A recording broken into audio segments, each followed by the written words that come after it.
Hi there.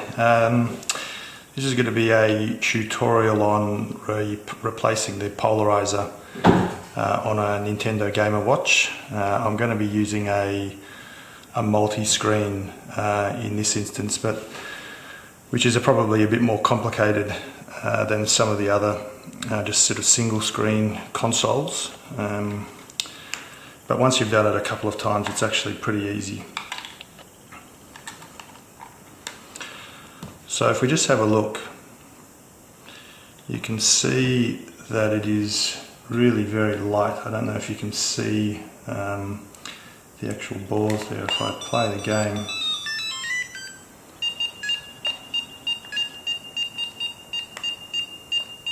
so everything is working, but you really can't see very much at all.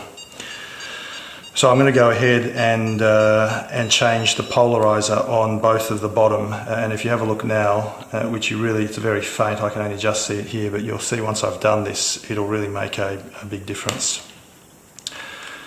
So you really don't need anything other than just a standard screwdriver. It's sort of pretty easy to take it apart once you know what you're doing. So I'll get rid of the batteries. I always get rid of the battery cover. I think you can probably do it with a battery cover on, but I'll take it away. So on these multi-screens you've got some screws on the back, and then another 4 screws here on the inside. So you need to remove all of them first, so I'll go ahead and do that, and I'll speed up the video just so that we can speed all of that up. I'm using here a silicon pad to do this. They're actually really handy.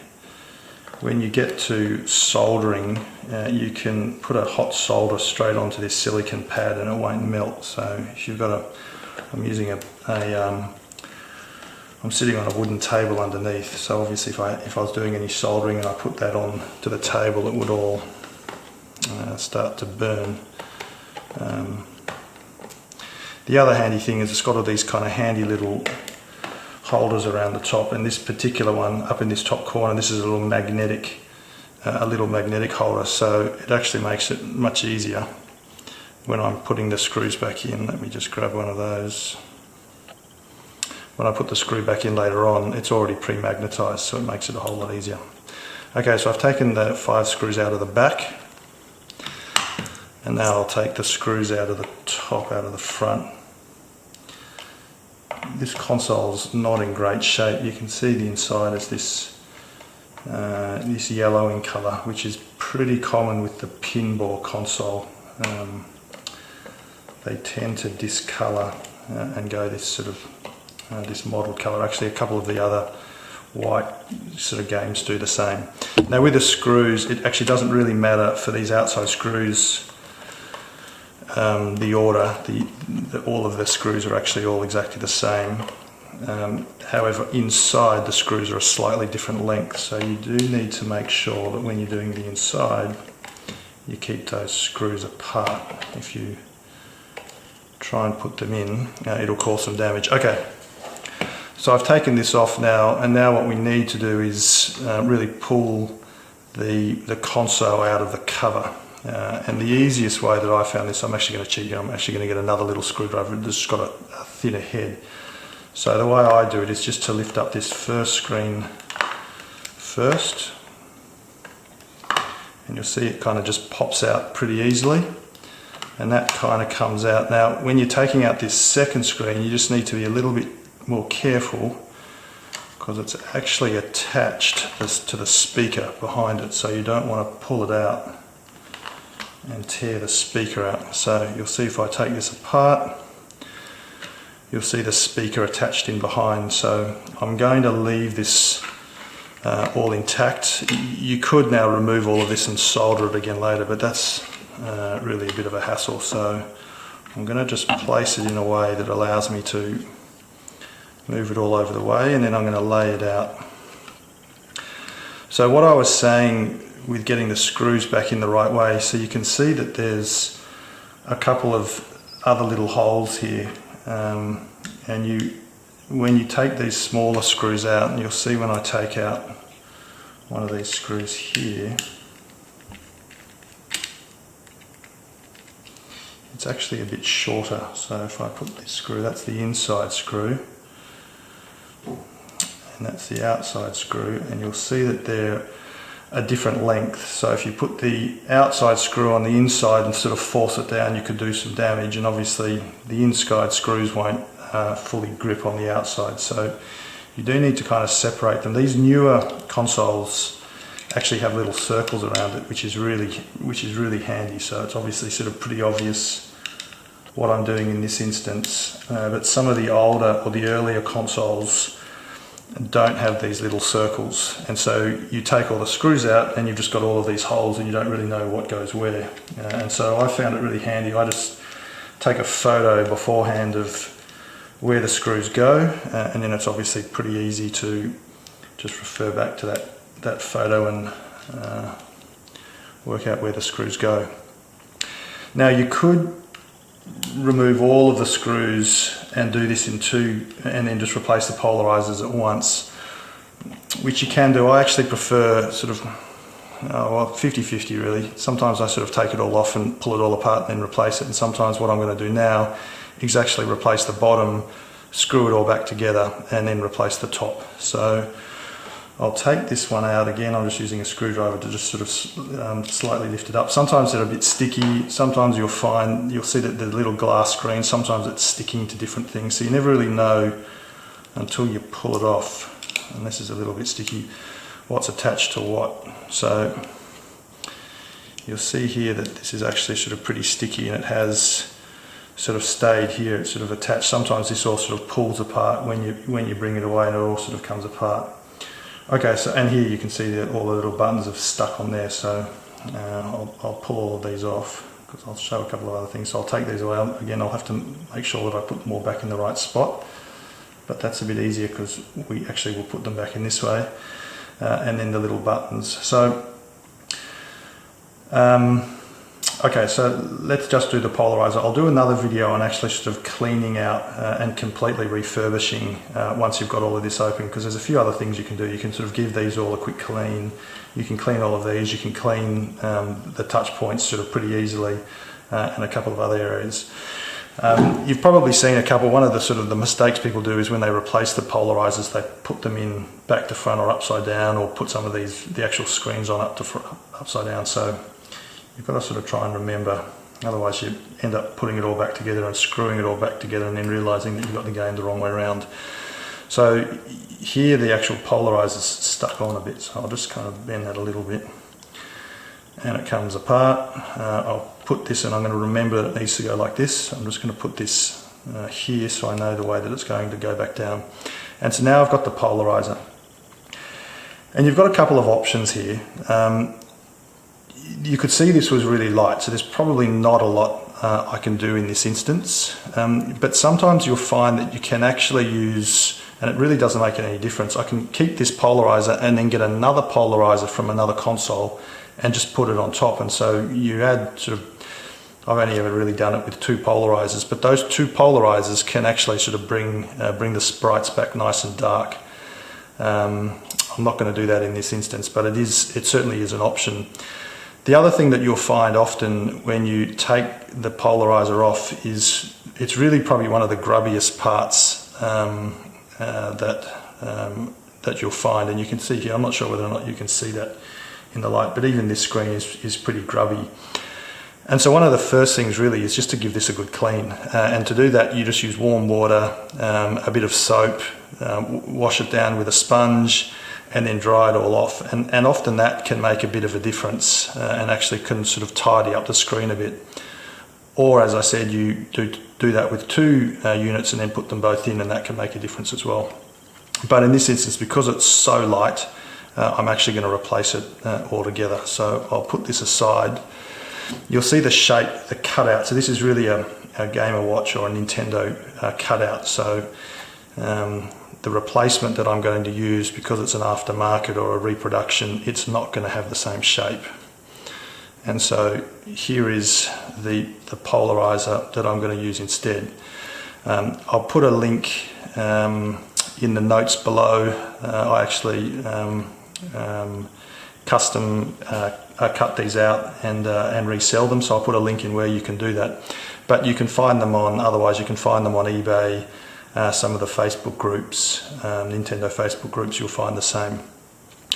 So most of the covers the polarizing covers come like this. They've actually got a film on both sides, so you can see the plastic coming away there, and if I peel it away you can see the plastic coming away there. So you need to take the cover off before you put it in.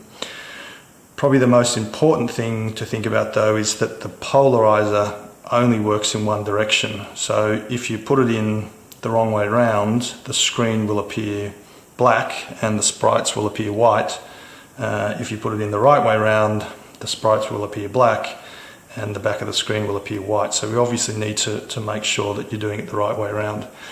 And really the easiest way to do that is to get another Game & Watch. And so I've got Popeye here, so I'll just put some batteries inside and just power that up.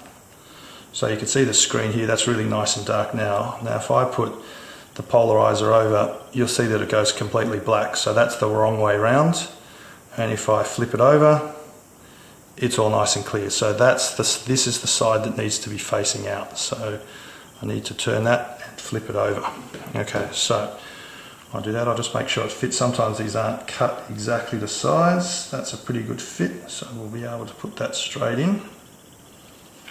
So I'll take that off, just peel off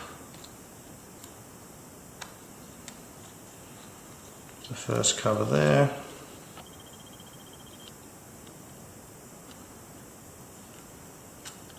Peel off the second cover. It's got a bit of a burr along the bottom. It's not, oh yeah, it's just a bit of plastic or something from the cut, so I'll just peel that off.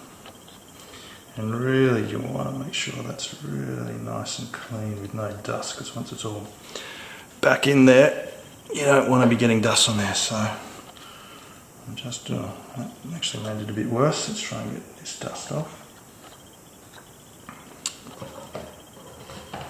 What have I got here? Okay, let's try and use this. No, I'm just making it worse and worse. Alright. Okay, well, that's going to have to do. Reverting to the old t-shirt trick now, I'm just wiping it down. Okay, that's going to work. So I put that back in. I now need to remember that this sits back on here, like so, and everything really just goes back the way it was. So this is going to be a little bit fiddly. I'm actually going to just grab a pair of tweezers. So even though I said you only need a screwdriver to do this, I'm actually pulling out some other tools. Okay, so I'm just going to, this is quite a good little tweezers because I can put the point in. That didn't work. Drop that one in.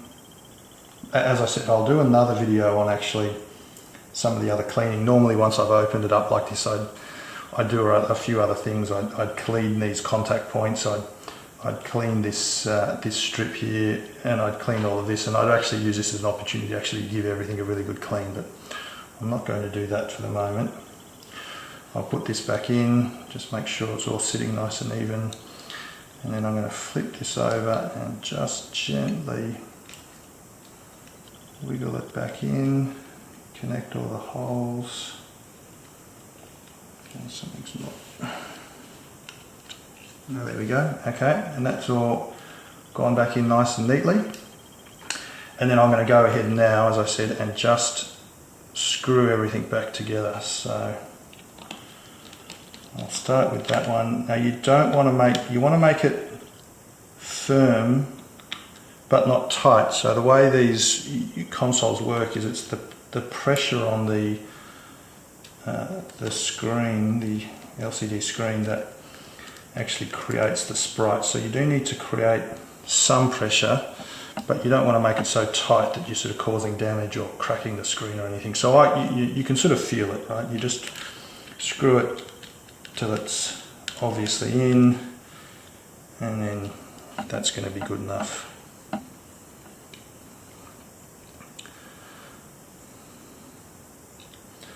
I'll do a couple of other videos also on the original silver screen or the gold screens. They're again a bit easier, and also the wide screens are pretty easy. So I'll have a separate video if you want to just have a look at how those are done. It's really sort of the same, a similar process you can imagine if you were just replacing this top bit. That would just be that screen. Okay, and now that that's done, I'll do the same on this side.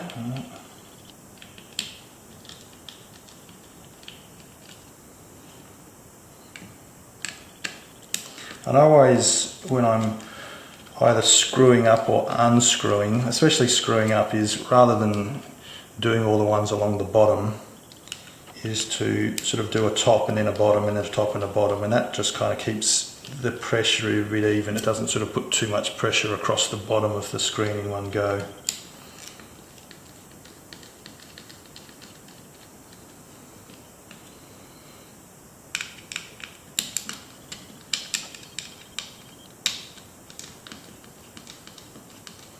So obviously when you get one of these screwdrivers with these little spinning tops, it makes it a whole lot easier because you can just sort of spin it around. Okay, so I'll take that off, and now I'll do the same. I'll just lift this up and flip it over. Okay, this is again all in, it's all sort of stayed together. Often this screen will sort of come away, or the some of these sort of things, depending on how it's sort of all in there, some of these bits may sort of appear in different ways, or how they come off. So you just obviously need to remember how all the parts sort of go back together. These little rubber lugs connect back to these two little dots, and you can just see the little hooks in there connect into these little hooks in there. I'm not going to pull it all apart because it's actually sort of quite nice that it stayed together. Okay, so we're going to do the same thing again. We're going to take this screen off, just put it aside. We know that needs to go back there. That's the old polarizer. I always keep, especially if you're in nice condition, this is in pretty nice condition, there's no sort of bends or warps, so I often keep these again, because if I'm going to try that of putting 2 down to see if it improves, and that way I'm keeping it all original, I'm not putting any replacement parts in there. So I'll keep all of these old ones and I might use them again. Okay, so now need to do the same thing again. We need to make sure that we work out what's the top. So nice and clear, very black. So that's the top. So I'm going to flip it over.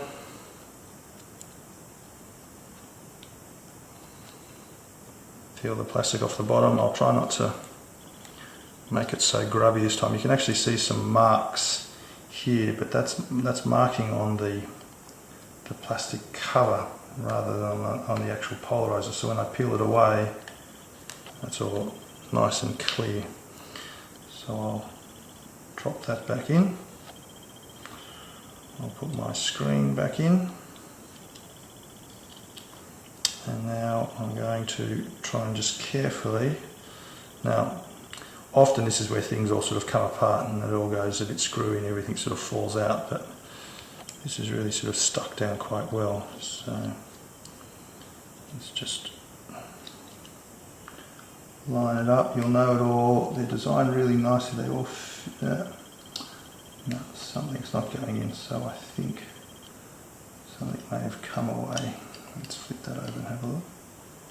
No, looking good. Okay, let's try that again.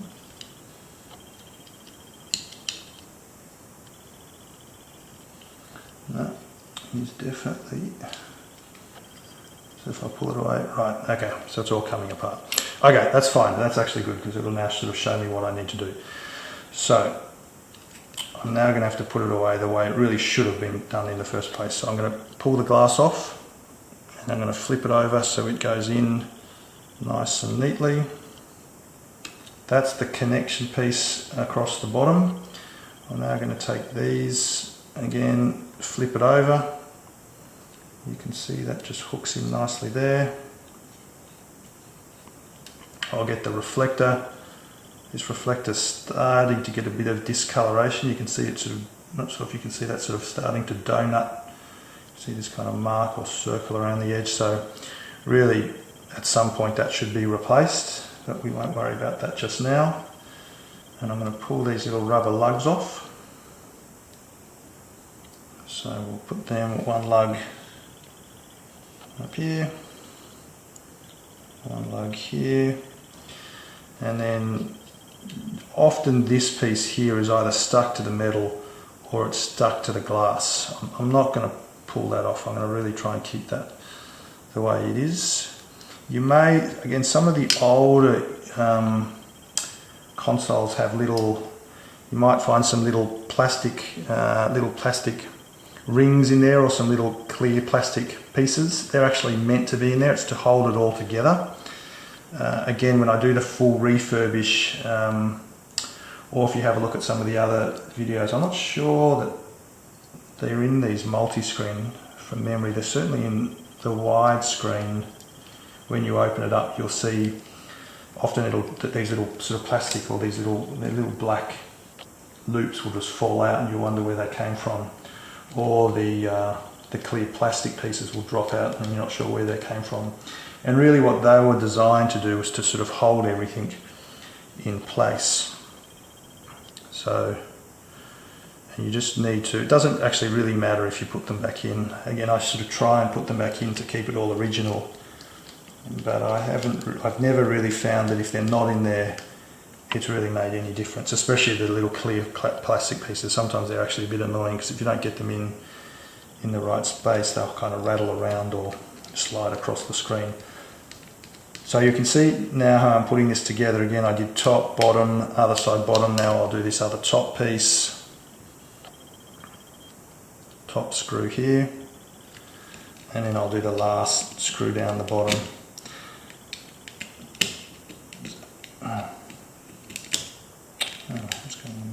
And again, I'm not too tight. Now you might want to start here, because if you start with that screw, it sort of holds everything in place. But it also creates a funnel angle. If you screw here, it sort of pulls, it can pull the front up. So if you can avoid it, and sometimes it's a bit better. Okay, that's all back in place. Now you could be, so everything's back together, we're ready to put everything back together. You could, in theory, now sort of test it without sort of starting to screw everything together, but I'm pretty sure we've put it all okay. So I'll slide this back in, just make sure that's going in okay. There's something happening in there, it's not sliding in. Oh, let's just get that back out again. Usually it's the wires. So usually there's some wires these wires are sort of getting caught on some of these plastic pieces. So I'll just fiddle around with the wires, make sure they're nice and flush. Okay, now that's in nice and flush. Okay, so now we'll put the big screws, the longer screws, back in again.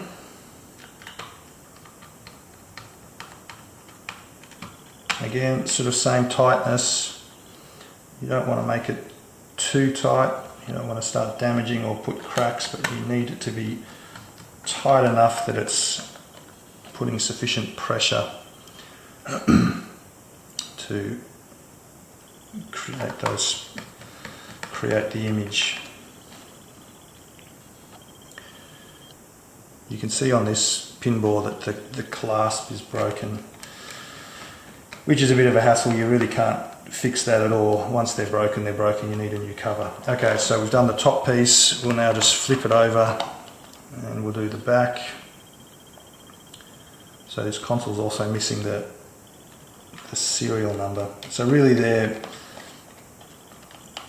sort of the kind of the key elements that you really want. You want especially these multi-screens. You really want to check the clasp to make sure that is there and hasn't broken off.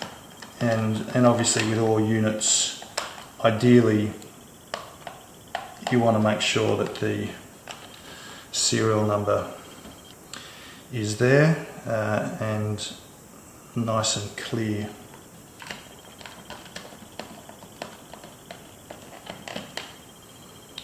So a couple more screws. And then the last thing that often goes missing are the battery covers. So they can often either increase or decrease the value of the console, especially some of the rarer consoles, because then it's very hard to try and find a replacement battery. Okay, so everything's back in. I'll just take these batteries out of Popeye. So we'll put these batteries back in, flip it over. No, these batteries are a bit too thin. So these are, there are two different types of batteries. I think it's a different naming convention. I think it's like an AG12 and an AG13, or an LR43 or an LR44. So you can see they're just sort of slightly different thicknesses of the batteries. They sometimes say on the back which battery to use. This one doesn't. So I'm going to try the larger battery. Put that down. And there we go. So you can see now that all of the balls are much, much darker. In fact, they're all black. So the game now, just wait for that ball, come on. So it's much easier now to see. And it makes a big difference. So that's it. That's replacing the polarizer. And it's really, again, it sort of looked a bit complicated, but once you've done it a couple of times, it's actually pretty easy. And it's one of the easiest fixes to do, and can make the biggest difference on a game. So often you'll look at a game and it'll have these really light sprites, and you'll think that there's something wrong with the screen or it's damaged somehow, but it's actually not. It's just that the polarizer needs to be replaced, and you make that replacement and it's sort of night and day. Completely changes the game. So I hope you enjoyed the video. Like I said, I'll post where you can get the polarizers in the comments below, and I'll have some other videos on replacing polarizers in some of the other console formats, and then some of the other sort of easy fixes and maintenance that you can do. So thank you.